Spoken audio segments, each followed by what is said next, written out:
everyone.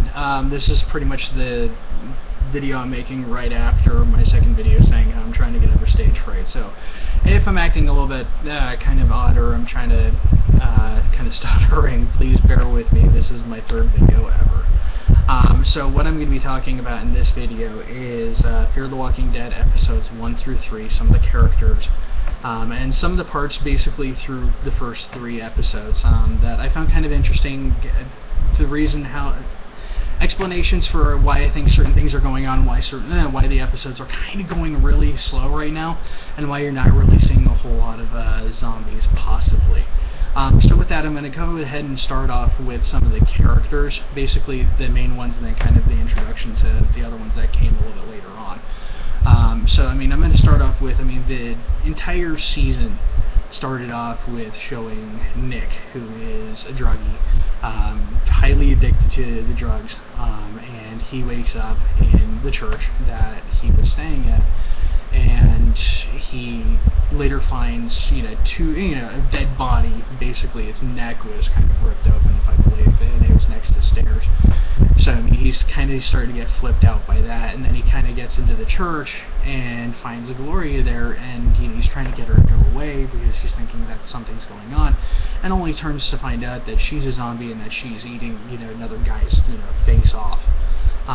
Which that just scares the living hell out of him. By the way, sorry, I'm going to have spoilers here, and I'm also probably going to be swearing a little bit, I hope.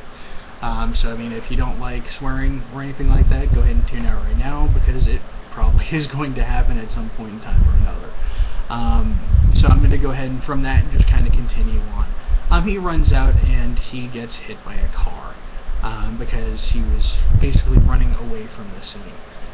We have another main character, Madison, who is the mother of Nick. She's also the mother of Alicia.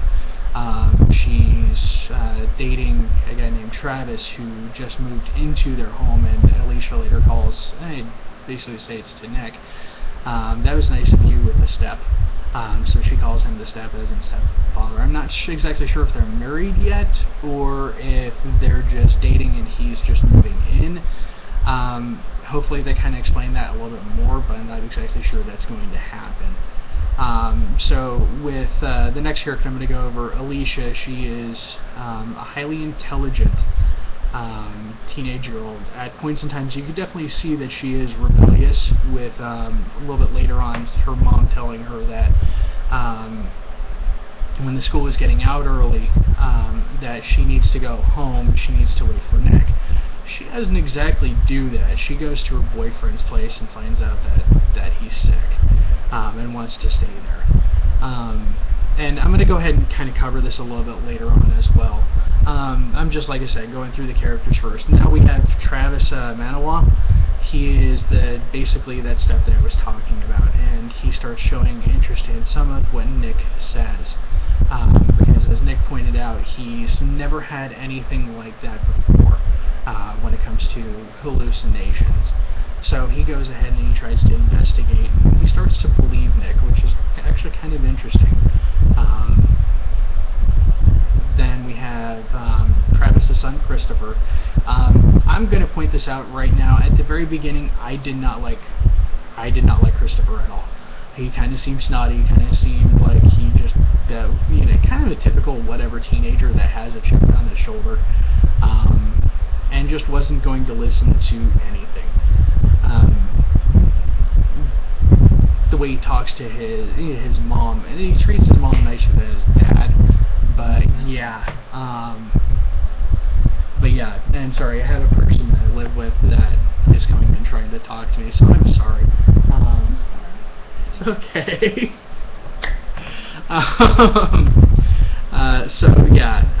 He talks to his mom a little bit nicer than he talks to his dad. His mother is Elizabeth.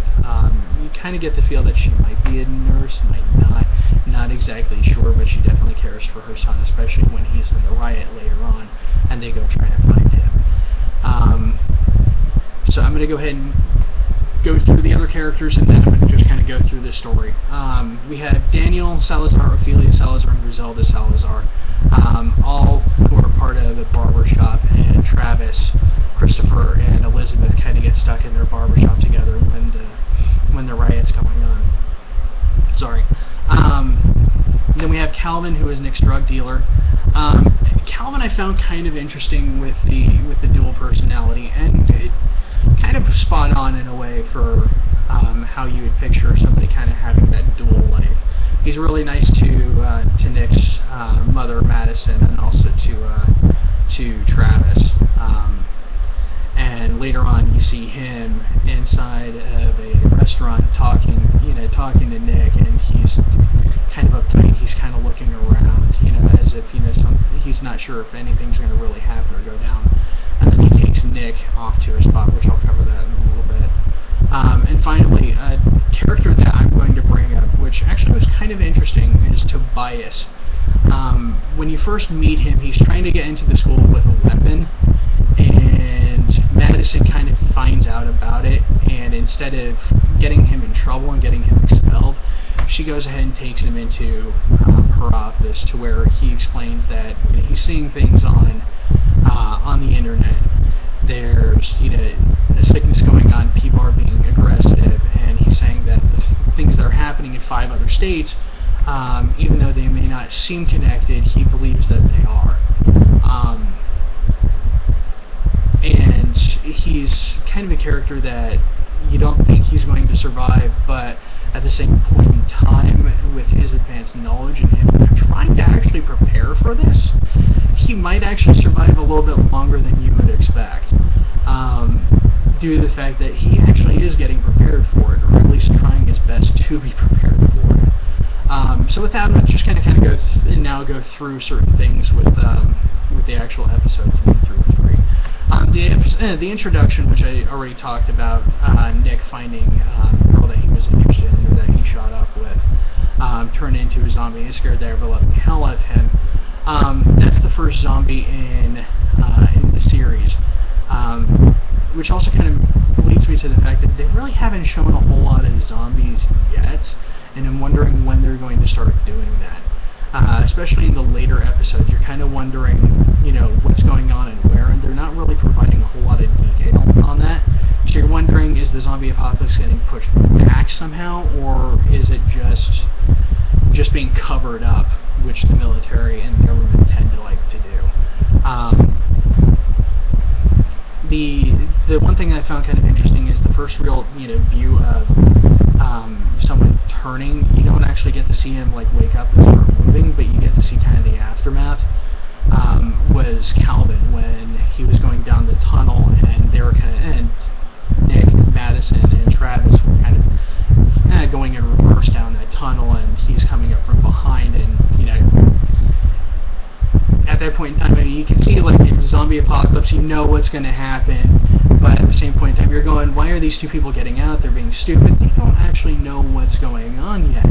So they think that Calvin is just sick until he starts trying to bite Madison, and Travis tries to get him off of her.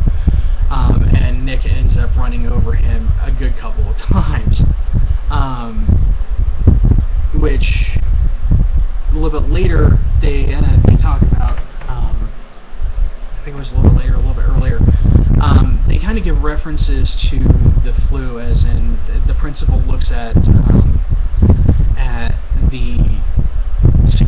the police that are at the school, and he looks at the 2 and goes, I hope you guys got your flu shot. I'm kind of wondering if they're referencing that that's actually what caused it, or some sort of strain within the flu virus, within the flu vaccination started causing this.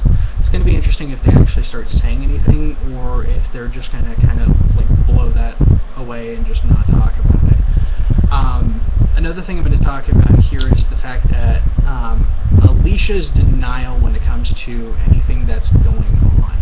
That's kind of going to be, that can be deadly later on, especially in a zombie apocalypse, not believing when she was with her boyfriend, and he's obviously been bit. He's obviously showing signs that he's, got flu-like symptoms. He's going to eventually die. He's eventually going to turn, and they're trying to drag her away from him, and she just wants to stay until her boyfriend says, no, you need to go.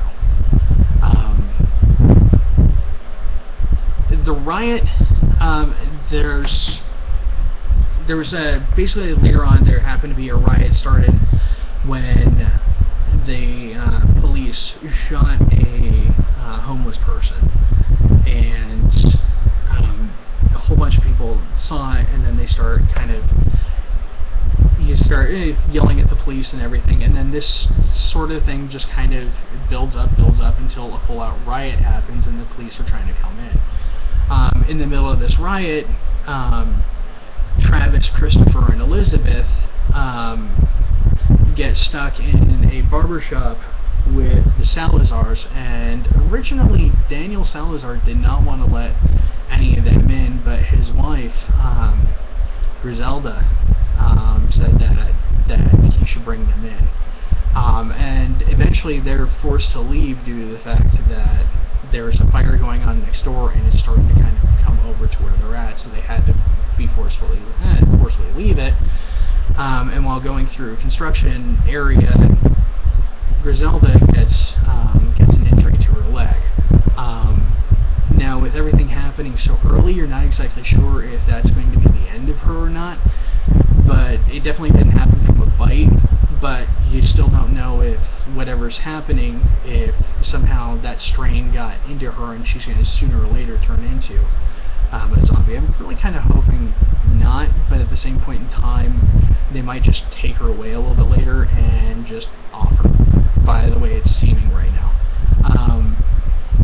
So when she gets injured, they're trying to take her to a hospital, and you're kind of they're driving by the hospital, and you see people running, and you actually do see a walker, but it looks like he's one of the doctors, kind of walking along slowly.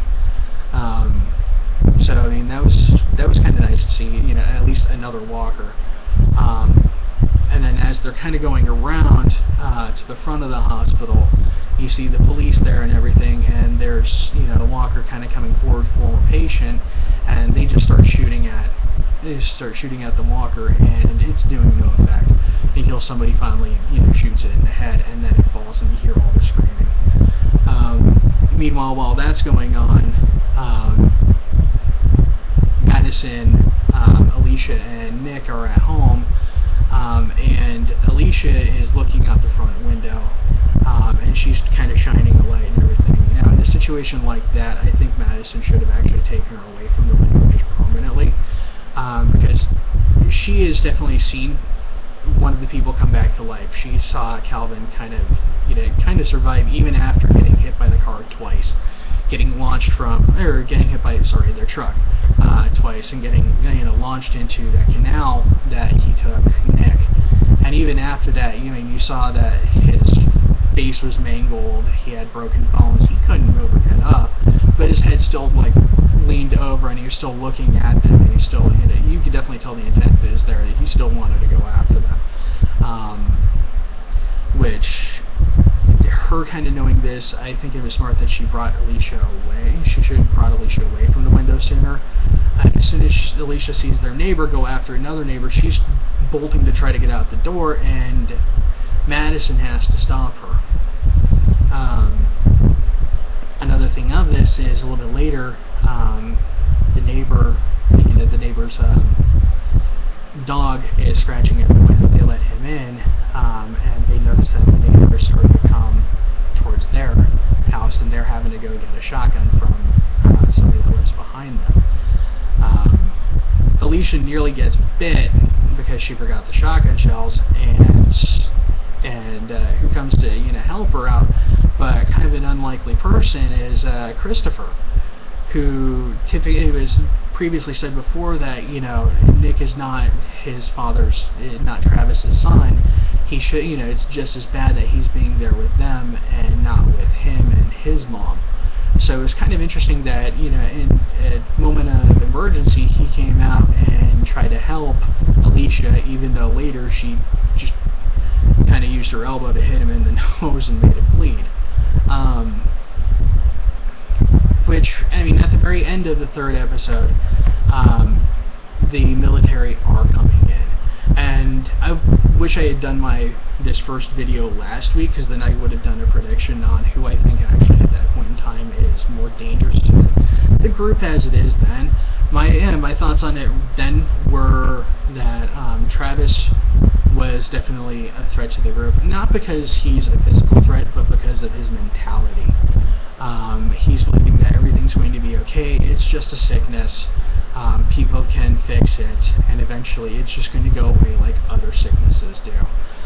The other person I was kind of thinking was dangerous is Nick, due to the fact that, I mean, the military's coming in, they're clearing house to house, so that way, you know, infected places, there's nothing there, there's nobody there. They're taking out the infected, you know, killing them, and then kind of carting them away. Those who have been fed, obviously you can tell that they're going to take them away and kind of kill them. And people that have been exposed to the virus, they're probably going to take them to some sort of a camp where they might just off them.